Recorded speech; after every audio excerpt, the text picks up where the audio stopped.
Hi,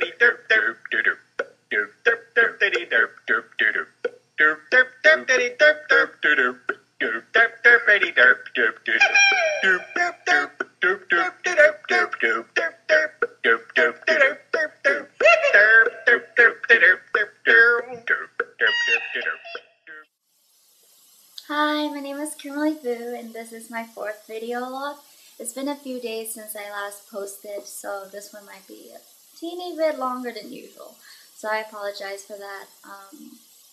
Well, this previous week was my last week of fasting, so it was like the final push to the end, and it was hard, but today was the last day today was the end of fast, and I was so excited to have breakfast, and I'm gonna have lunch, and then I'm gonna have dinner, so that's 3 meals, and I was so excited. I had so much food this morning. I couldn't even imagine I could eat that much, but I had waffles and omelet and tater tots and sausage and fruit and donuts. I had a lot. But yes, this past, people ask me, like, what have you learned during your fasting, during those 2 weeks? And just during those 2 weeks of fasting, I got a lot of clarity, a lot of guidance. He really showed me into the direction he wanted me to be, and just where he wanted me to go to really be placed into the position to fulfill his purpose. And I was able to make a lot of decisions, and honestly, I can say that my relationship with him grew a lot stronger. Usually when I did QT, I would do like 15 minutes and be like, okay, I'm done. But recently I've been spending a lot more time in prayer and in scripture, and I feel a lot closer to him.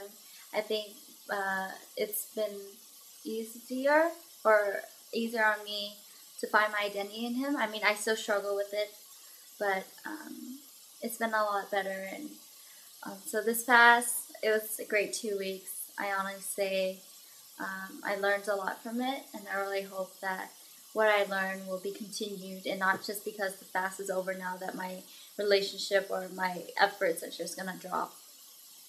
Well, that's that. And then this last week, again on Thursday, I went to feed my people. But that morning I was so tired, like I didn't want to get up, and the alarm rang, and I was just like, there's so many people there, I don't have to go. But just when I was like laying in bed and thinking that, I was just like, for that moment I thought that my time was more valuable, and that's not true at all. And it's not that they need me there, but I should really be honored to be there. For them to really even open up to me and talk to me, that's a great privilege. So I got up, and I'm so glad I did. I really wanted to check up on Lauren to see how she was doing this past week, but unfortunately she wasn't there. So I ended up at this table with 3 or 4 other men. The main person I was really talking to, his name was Corey, and he was just opening his life to me, so vulnerable, so open. He just poured out his struggles, hardships, his present situation, and as he was sharing with me, for a split second, I judged him, and in that second, I felt so bad. And he was sharing about his life, and he's on parole right now, and he was in jail for 20 years. In that second, after he told me that, I was just like, wait, why was he in jail? What did he do? And like, I judged. But I snapped out of it, and I realized, or I reassured myself that I was in no place to judge him. He has been forgiven. He accepted Christ, and he's redeemed for his sins. So it doesn't matter what he did. I wasn't in a position to even ask about it. So I'm just really glad that he talked to me. And at the end, of course, he let me pray for him, which was really great. I just prayed over him, and his family hasn't accepted him back, and I just really prayed for their hearts to be softened, for them to really forgive him. So while I was praying for him, he started crying, and I was kind of, it's like a bittersweet thing, but I just really glad that he can still seek God, and really looked up to him for comfort. So that was really good. And at the end, I invited everyone at the table to come to church with me on Sunday. None of them were here today for service, but maybe one day, maybe they'll show up. So I'm hoping. On Thursday night, I went to a beautiful eulogy and propaganda concert, and they're like Christian rappers, and it was so good. They're like lyrical geniuses. I really enjoyed the event. It was really small, but they were such encouraging brothers. They shared the gospel at the end of their performances, and it was a great night and day overall. And let's see what else. Well,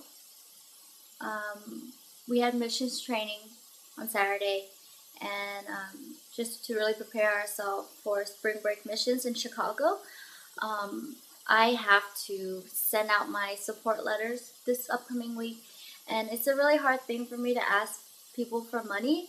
I think it's like an Asian pride kind of thing, but Pastor Ben really encouraged us to really seek support, and that if God really wanted us to go, He would provide. So I'm hoping all goes well.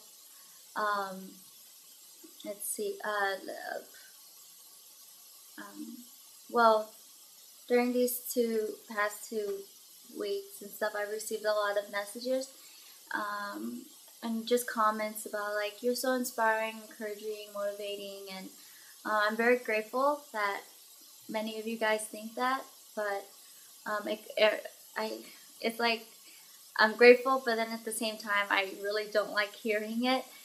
It makes it really hard for me to stay humble, and I will lose sight and like claim credit for it. But really, none of it goes to me. It all goes to Him.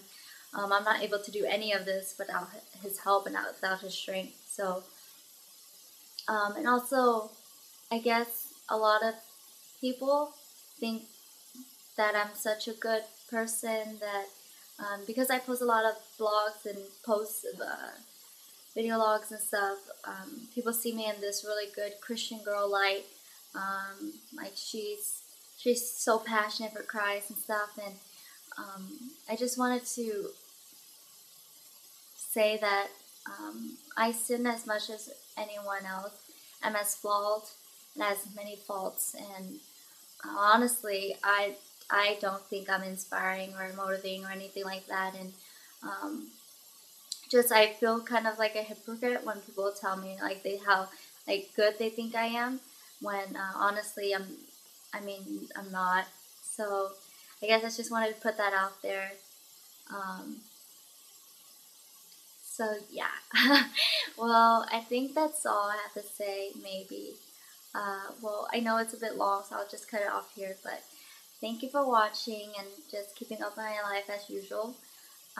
I wish you have a good upcoming week, and God bless. Bye. Ready, derp, derp, derp, derp, derp, derp, derp, derp, derp, derp.